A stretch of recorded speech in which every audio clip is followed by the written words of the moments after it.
Now, Ghana has taken a significant step towards sustainable waste management with the launch of its first national union for informal waste workers. The initiative, spearheaded by the Green Africa Youth Organization in collaboration with the government, has unveiled in Accra on Monday, and it aims to strengthen the recognition, protection, and inclusion of waste pickers within the country's growing circular economy. The launch aligns with the Zero Waste Africa movement, which seeks to curb pollution, reduce single-use plastics, and boost recycling across the continent, where municipal waste collection remains limited and only about 4% of waste is recycled. Meanwhile, Africa continues to grapple with a growing waste crisis driven by rapid urbanization and inadequate waste management systems.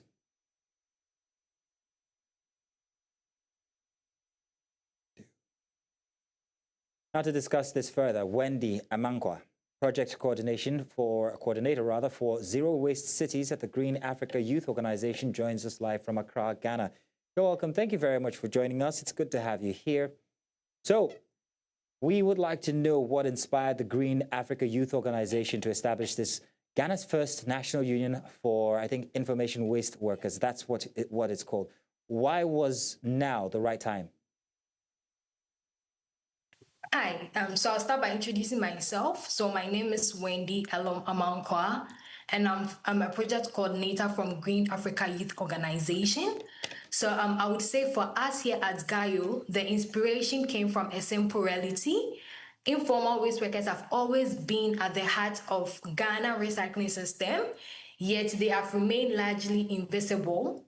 Every day, these workers recover plastics, metals, other waste materials. They contribute to cleaner communities, support local recycling industries, not only for themselves, but for the thousands of their families. Yet, despite these contributions, they often work without recognition, representation, and also social protection, or a voice that is able to have decisions that affect them.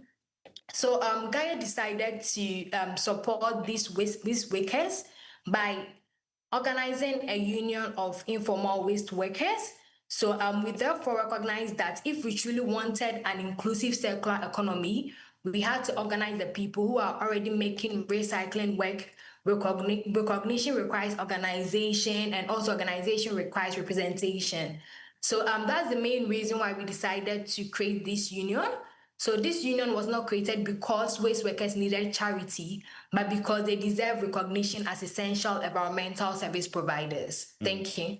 Okay, so Amankwa, I'm wondering, how do you expect this union to improve the livelihoods of waste pickers?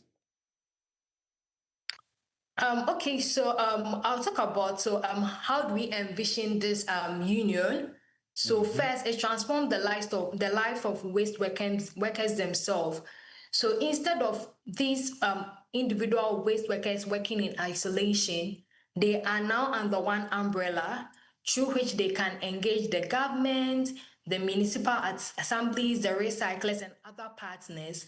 That means stronger advocacy, better access to markets, improved occupational health and safety, and greater opportunities for social protection and ultimately better livelihoods.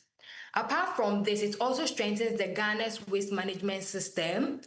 Informal waste workers already recover a significant proportion of recycled materials before they reach landfills. Organizing them makes collection systems more efficient, improves data, strengthens recycling value, and creates stronger partnership. So that's how we envision this union. So I'm wondering what the biggest challenges faced by these waste pickers are. Let's note that they're not legally recognized and they work outside of regular social protection laws. Okay, so across Africa, the challenges are remarkably similar. So many informal waste workers operate without legal recognition, as you mentioned earlier, which means they are often excluded from municipal waste management system and also when it comes to policy discussions. They also face unsafe working conditions, which is limited access to PPEs, unstable incomes, exploitation by middlemen.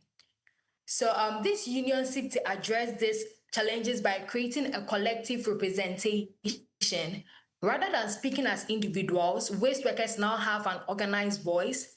This makes it easier for them to engage the government, negotiate better, partners with other industries, and also improve access to occupational health and advocacy. All right.